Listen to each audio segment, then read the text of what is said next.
The presidential palace in Ouagadougou stood silent under the starlit African sky, its corridors echoing with the soft footsteps of Ibrahim Traoré. At 2:47 a.m., the young leader couldn't sleep, haunted by whispers of betrayal within his inner circle. The weight of protecting Burkina Faso sovereignty pressed heavily on his shoulders as he walked through the dimly lit hallways. His mind raced with intelligence reports that had landed on his desk just hours earlier. The cool night breeze carried the scent of baobab trees through open windows. Something was terribly wrong, and every instinct told him to investigate personally. In his private office, surrounded by maps of Africa and portraits of Thomas Sankara, Traore spread classified documents across his mahogany desk.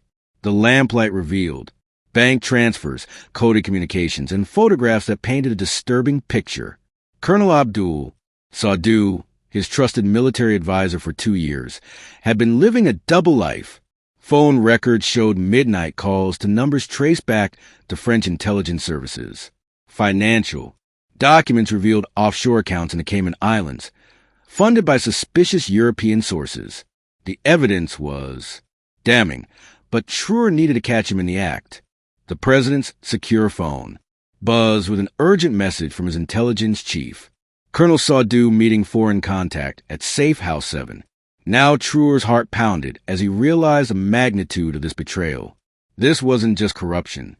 It was treason against the African dream of true independence. He thought of his people sleeping peacefully, unaware that their revolution was being sold to the highest bidder. The same colonial powers they fought to expel were still pulling strings from the shadows. Without hesitation, he assembled his most loyal guards for an immediate operation, racing through Ouagadougou's empty streets. In unmarked vehicles, Traore felt the ghosts of Africa's liberation fighters riding beside him. The city's mud-brick buildings and corrugated roofs held witnesses to centuries of resistance. Tonight, another chapter in that struggle would be written in blood and betrayal. As they approached the safe house, he could see shadows moving behind curtained windows. The moment of truth had arrived, and with it, the future of Burkina Faso sovereignty. Africa's children deserve leaders who couldn't be bought, and tonight, justice would speak. Colonel Abdul Sawadogo adjusted his military uniform one last time before entering the clandestine meeting room. For 3 years, he had masterfully balanced two identities: the loyal patriot by day, the foreign asset. By night, his French handler, Agent Dubois, sat across from him in the dimly lit safe house, counting stacks of euros. The irony wasn't lost on him. His grandfather had fought against French colonialism, yet here he was selling his nation's secrets. The weight of 30 pieces of silver felt heavier with each passing month, but the lifestyle afforded, the villa in Abidjan, his children's education in Paris, had become addictive. The mineral surveys from the eastern provinces, Dubois whispered in accented French, sliding a briefcase across the wooden table. Sawado's hands trembled slightly as he handed over classified geological reports revealing vast lithium deposits. These weren't just military secrets, they were the keys to Burkina Faso's future prosperity. French mining corporations would use this intelligence to secure extraction rights before the government even knew what they possessed. The colonel's Swiss bank account would grow by another 100,000 euros. Tonight, his conscience had been silenced by the promise of his family's financial security. Outside, the night guard patrolled unknowingly, while their supposed protector committed the ultimate betrayal within these walls. Sawadogo had recruited 2 junior officers and a communications specialist. Into his network of corruption, they fed him intelligence about Traore's meetings, military strategies, and economic plans with neighboring nations. Each piece of information was carefully packaged and sold to maintain France's invisible grip on its former colony. The colonel convinced himself he was being pragmatic. Someone would eventually sell this information anyway. At least this way, he could ensure his family's prosperity while serving realistic geopolitical interests. The encrypted satellite phone on the table buzzed with an urgent message that made both men freeze in terror. compromised abort immediately. Traore en route. Du Bois grabbed the briefcase while Sawadogo frantically destroyed documents, his composed facade cracking like dried earth in the Harmattan wind. 25 years of military service, countless medals for, bravery all about to crumble in a single night as vehicle engines roared. In the distance, the colonel realized his double life was about to collide catastrophically. The price of betraying Africa's children had finally come due, and payment was a poaching fast. The investigation had revealed a spider's web of corruption stretching across 3 continents with Sawadogo as merely one strand. French mining giant Arava had been secretly funding a network of military officers across West Africa for over a decade. Bank records showed monthly payments to colonels in Mali, Niger, and Burkina Faso, all strategically positioned near untapped mineral deposits. Chinese intelligence had also been paying Sawadogo for information about French operations, creating a dangerous bidding war for African resources. American defense contractors had their own assets, reporting on Chinese and French activities in the region. The colonel had unknowingly become a triple agent, selling his country's secrets to the highest bidders. Intelligence files spread across Traore's desk revealed the true scope of this economic warfare being fought on African soil. Sawadogo's handler, Agent Du Bois, was coordinating with corporate executives from Total Arano and Bowler Group to manipulate government contracts. They had been using insider information to secure billion-dollar deals while local communities remained impoverished above their own natural wealth. The network included judges, ministers, and even religious leaders who facilitated these transactions through shell companies. Swiss and Luxembourg banks have been laundering the proceeds through complex financial instruments designed to hide colonial extraction. Every franc stolen represented schools unbuilt, hospitals without medicine, and dreams deferred for another generation. The corruption extended beyond mere financial theft into the realm of political manipulation and social control.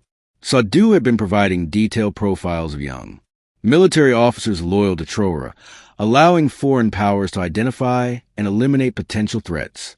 French psychological operations specialists used this intelligence to spread disinformation through social media and local radio stations. They were actively working to undermine the Pan-African movement by funding ethnic tensions and regional conflicts. The colonel's betrayal had enabled foreign powers to maintain their grip on Africa's destiny through divide and conquer tactics. Traditional chiefs and community leaders had been unknowingly manipulated through carefully orchestrated economic incentives and threats. As dawn approached, Traore understood that tonight's arrest was just the beginning of a much larger battle for African liberation. The web of corruption reached into every institution, every military unit, every government ministry across the continent.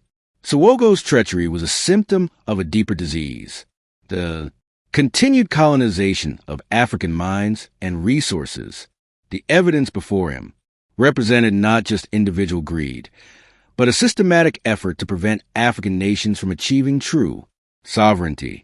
This moment would determine whether Burkina Faso would break free from invisible chains or remain trapped in Neocolonial servitude. The ghosts of Patrice Lumumba, Thomas Sankara, and countless freedom fighters demanded justice tonight.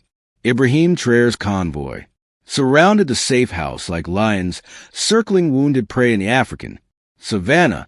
The presidential guard moved with silent precision to the compound shadows, their boots crunching softly on the red earth.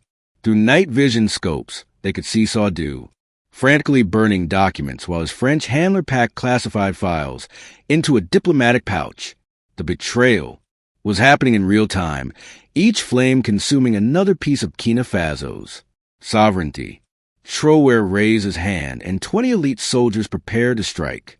With the fury of ancestral warriors, the moment of reckoning had arrived under the watchful eyes of African stars.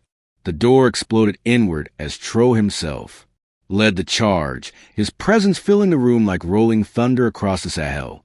Colonel Sawadogo, his voice boomed with the authority of a leader, who had never been bought or broken. The colonel froze mid-motion, classified, documents still clutched in his trembling hands, his face draining of color like water disappearing into desert sand.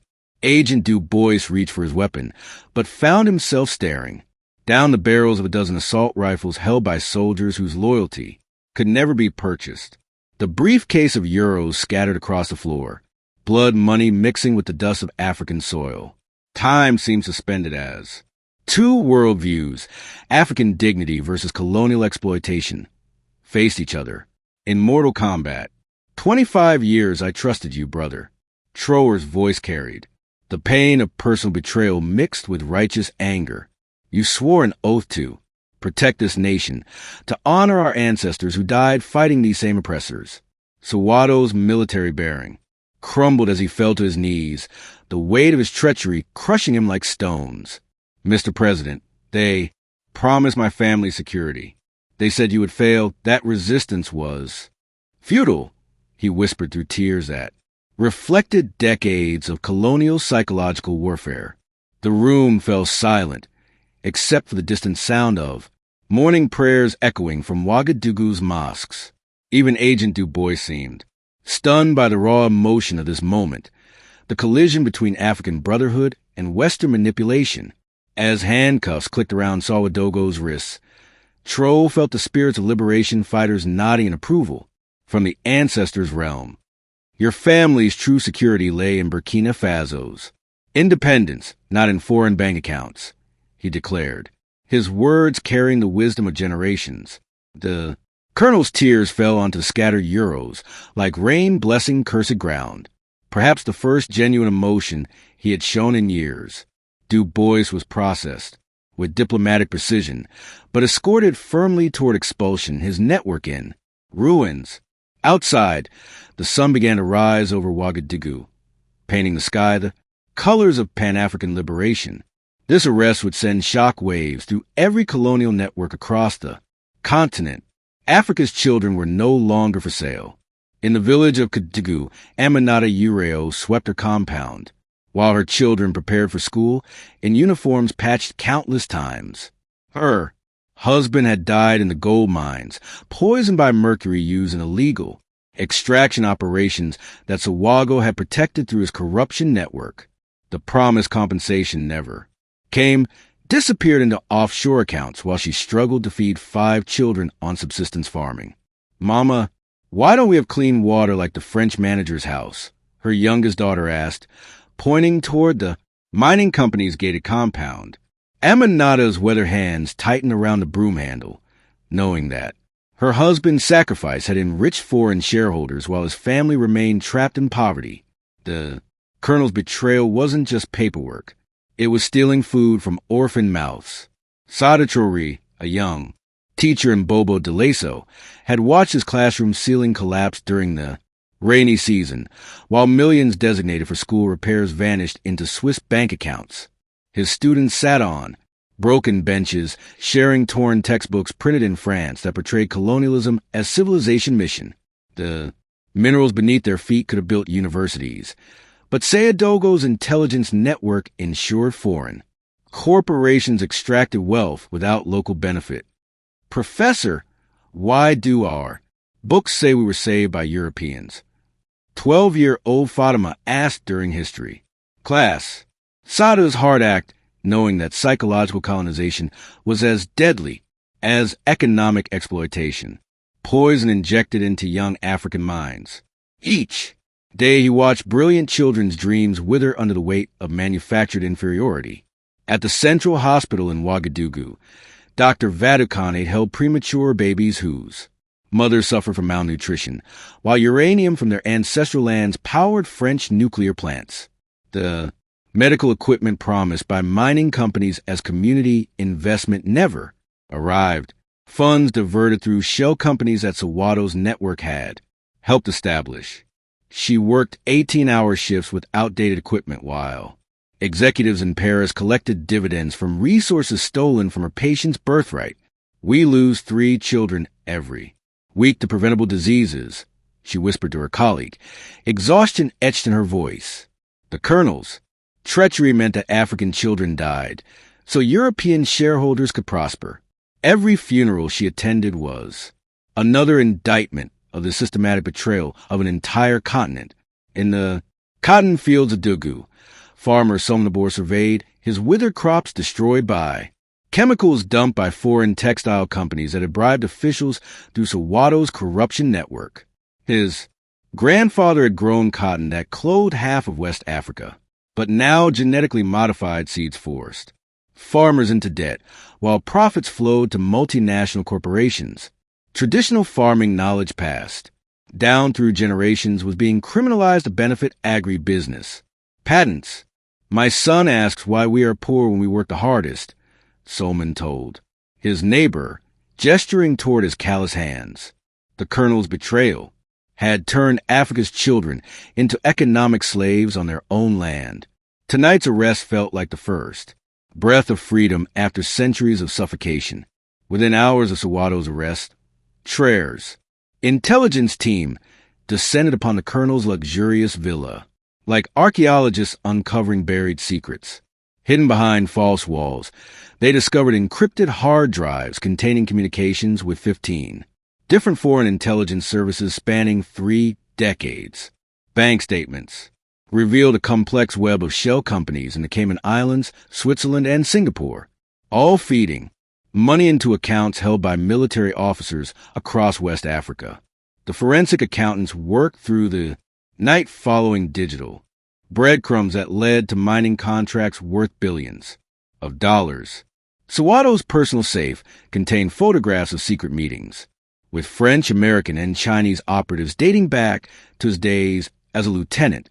Each piece of evidence painted a picture of systematic betrayal that made Judas Iscariot look like an amateur. The colonel's encrypted communications revealed the true scope of foreign manipulation across the Sahel region. Intelligence intercepts showed coordinated efforts to destabilize any African leader who dared to assert genuine independence from Western economic control. Sawadogo had provided detailed psychological profiles of Traore and his inner circle, allowing foreign powers to craft specific strategies for undermining the revolution. The network included journalists, religious leaders, and business executives who had been compromised through blackmail, bribery, or ideological conversion. Phone records showed that major policy decisions were being leaked to foreign capitals before they were even discussed in cabinet meetings. The colonel had essentially turned Burkina Faso's government into an open book for anyone willing to pay the right price. Deeper investigation revealed that Sawadogo's treachery was part of a continental strategy known as Operation Beeb, a decadesal-long plan to maintain Western control over African resources. Documents found in his possession outlined specific quotas for each country: Nigeria's oil, Ghana's gold, Burkina Faso's manganese, Mali's uranium. The operation included detailed plans for engineering coups, assassinations, and civil wars. Whenever African leaders became too independent, Chinese intelligence agencies had infiltrated the network to steal Western secrets while simultaneously running their own recruitment operations. Sawadogo had unknowingly become a quadruple agent, selling the same intelligence to multiple buyers, while none of them trusted him completely. As dawn broke over Ouagadougou, Traore realized they had uncovered not just corruption, but evidence of ongoing colonial warfare fought through economic and psychological means. The investigation team discovered that Sawadogo's network had been planning Traore's assassination schedule for the upcoming Independence Day celebrations. French special forces were positioned in neighboring countries, ready to intervene if their asset protection operation failed. Bank records showed that successful coups in other African nations had resulted in immediate payments to officers in the network, creating financial incentives for political instability. The colonel's betrayal wasn't just about personal greed. It was about preventing Africa from achieving the economic independence that would threaten Western prosperity. This evidence would shake the foundations of international relations and expose the dirty war being fought for Africa's soul. The French embassy in Ouagadougou erupted into crisis mode as news of Asian Du Bois's capture and Sawadogo's arrest reached Paris before sunrise. Ambassador Catherine Moreau placed urgent calls to the Elysee Palace while her intelligence attached destroyed sensitive documents in the embassy's secure room. Within hours, French President Emmanuel Macron was on a secure line with African Union leadership, demanding Du Bois's immediate release under diplomatic immunity.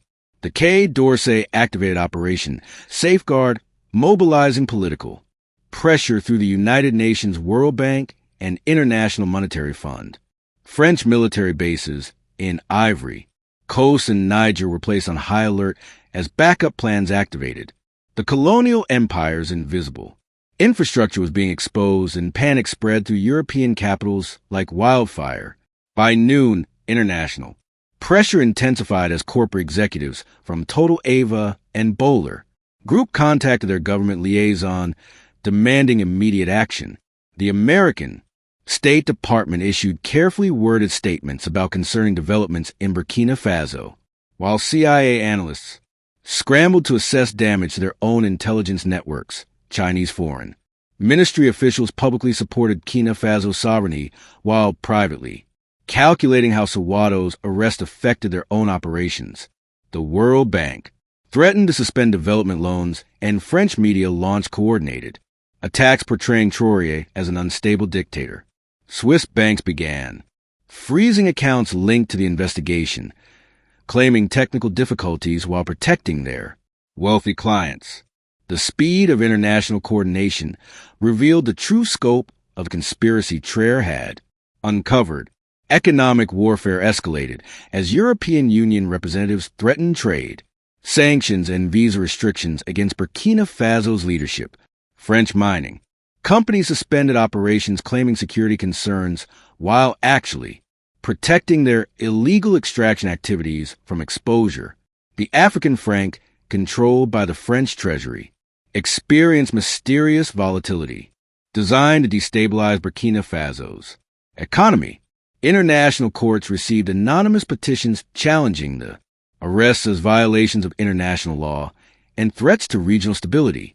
Western NAS, many funded by the same corporations exposed in Sawadogo's files, issued statements condemning authoritarian overreach. The intensity of this reaction confirmed that Traore had struck at the heart of neo-colonial control mechanisms. Despite overwhelming international pressure, messages of support poured in from liberation movements across Africa, Cuba, Venezuela, and other nations that had faced similar imperial retaliation. President Maduro called Traore personally to offer Venezuela's backing, while South African freedom fighters shared intelligence about similar corruption networks in their region. Thomas Sankoura's former colleagues emerged from exile to publicly support the investigation, their voices carrying the moral authority of authentic Pan-African struggle. Young Africans across the continent organized solidarity protests, understanding that Burkina Faso's battle was their own fight for dignity and independence. As international pressure mounted, it became clear that this moment would determine whether Africa's second liberation would succeed or be strangled by invisible colonial chains. The ancestors were watching, and history would judge every leader by their response to this crucial test. News of Sawadogo's arrest spread through Ouagadougou's markets like matin winds, carrying the promise of rain after drought. Market women abandoned their stalls to gather in the streets, their colorful book creating rivers of solidarity flowing toward the presidential palace. Finally, someone who cannot be bought shouted Mama Aisha, a textile vendor whose business had been destroyed by dumped European clothing imports. Young men on motorcycles raced between neighborhoods, spreading the word that their president had caught the snake in their midst. University students emerged from campuses carrying handmade signs reading, "Our resources, our future," in more French and English. The energy was electric, palpable. Africa's children were waking from decades of induced slumber. Radio stations across Burkina Faso interrupted regular programming as citizens called in with their own stories of corruption and betrayal. Farmers described how promised fertilizer subsidies had vanished into foreign bank accounts while their crops failed season after season, hospital workers shared tales of medical supplies donated by international organizations that mysteriously disappeared before reaching patients. Teachers recounted how textbook funds were diverted while students learned from books depicting Africa as helpless without European guidance. We always knew something was wrong, but now we have proof, declared radio host Amadou True, his voice trembling with emotion.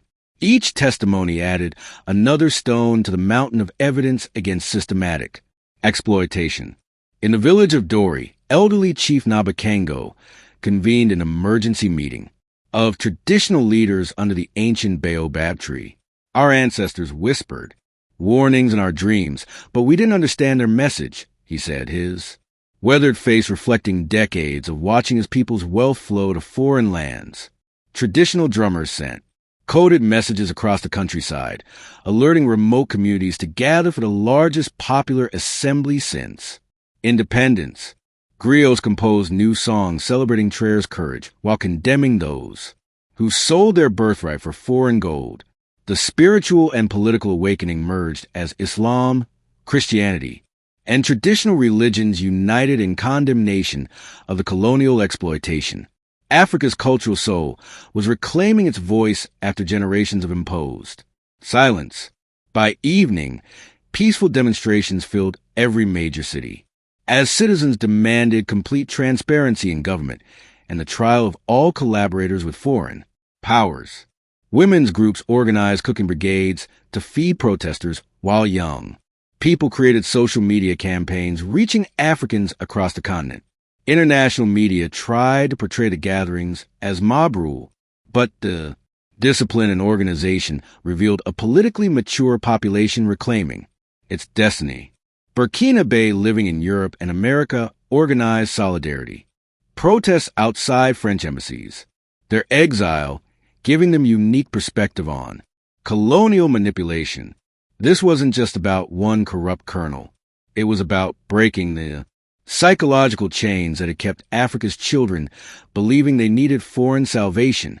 The people had awakened, and no force on earth could put them back to sleep. The makeshift courtroom in Ouagadougou's palace of justice overflowed with citizens demanding to witness history unfold before their eyes. Chief Justice Salamata Sawadogo, no relation to the accused, presided over proceedings, broadcast live across Africa, her gavel representing the continent's determination to hold traitors accountable. Colonel Sardou sat in the defendant's chair, his military medals stripped away, facing charges of high treason, espionage, and crimes against the sovereignty of Burkina Faso.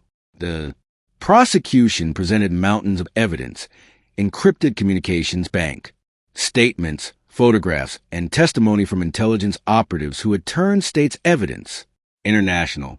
Observers from Cuba, Venezuela, and several African nations sat in the gallery, understanding that this trial would set precedent for continental liberation. The weight of centuries pressed down on this moment. Would justice finally triumph over colonial manipulation?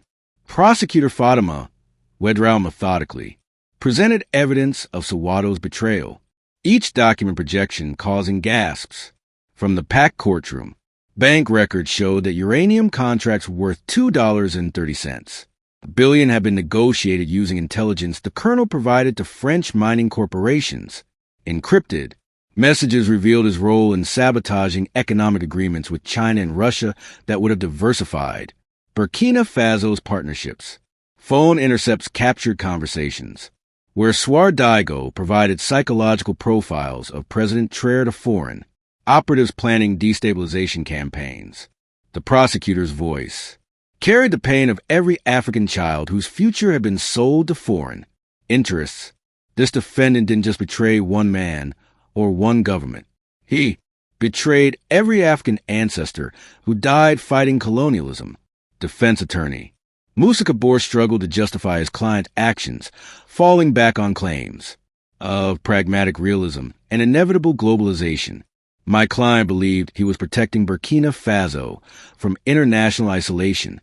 He argued weakly, his words sounding hollow against the mountain of evidence. Sawadogo himself took the stand, his testimony a mixture of self-justification and genuine remorse as he faced the eyes of citizens he had betrayed. "I thought I was being realistic about our place in the world," he whispered, his voice barely audible over the murmurs of disgust from the gallery. International media tried to portray the trial as show justice, but the meticulous presentation of evidence and adherence to legal procedure impressed even skeptical observers. The colonel's admission that he had been planning President Traore's assassination sent shockwaves through the courtroom.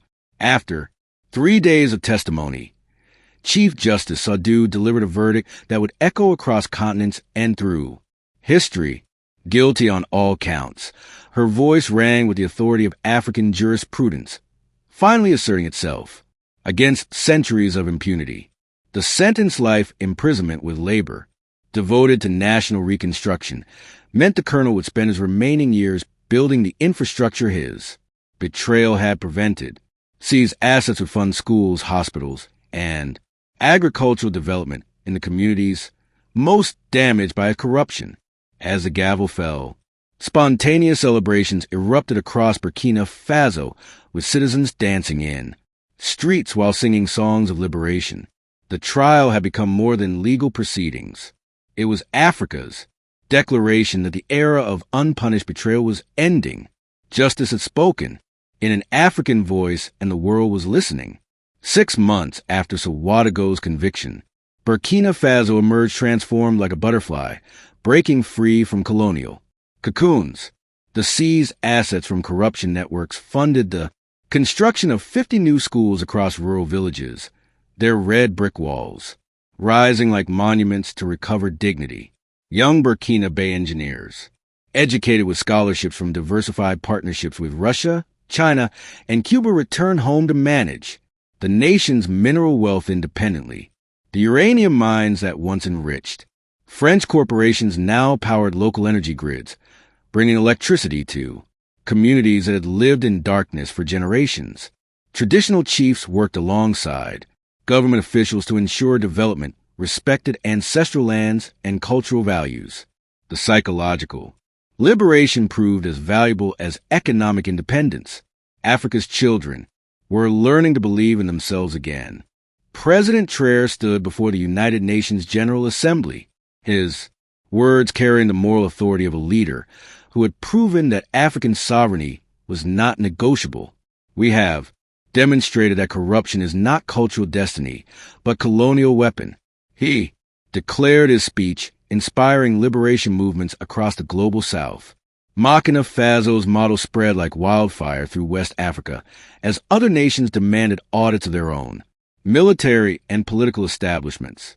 Mali expelled French forces and began investigating similar corruption networks, while Niger's youth organized massive demonstrations demanding transparency in uranium contracts. Ghana's parliament launched investigations into gold mining agreements. Senegal questioned French military base agreements that had drained resources for decades.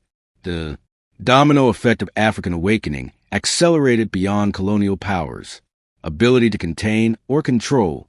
The economic transformation exceeded all expectations as Burkina Faso's GDP grew by 18% in the first year. Genuine independence. Local processing plants turned raw cotton into finished textiles, creating thousands of jobs while adding value to traditional exports. Agricultural cooperatives, supported by recovered stolen funds, achieved food security for the first time in decades using indigenous farming methods enhanced by modern technology.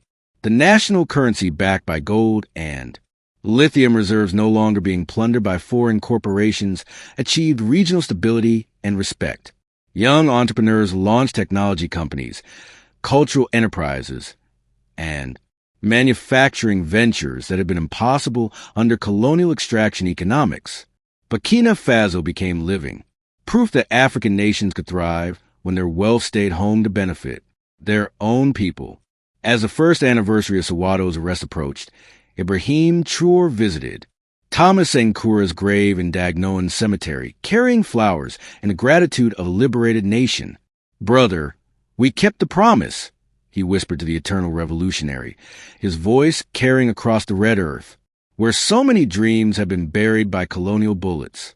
Children played and knew, parks built with recovered stolen money, their laughter echoing the joy of ancestors finally at peace. The baobab. Trees seemed to stand taller, their ancient wisdom vindicated by this generation's courage to break invisible chains.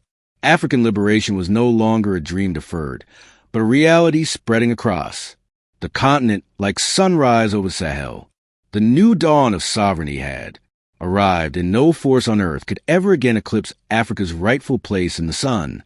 Ibrahim Traoré's courageous exposure of Colonel Sawadogo's treachery sparked a continental awakening that colonial powers never anticipated. This victory proves that Africa's liberation is unstoppable when leaders choose dignity over dollars. Subscribe for more stories of African resistance and share your thoughts below. Do you believe true sovereignty is finally within reach?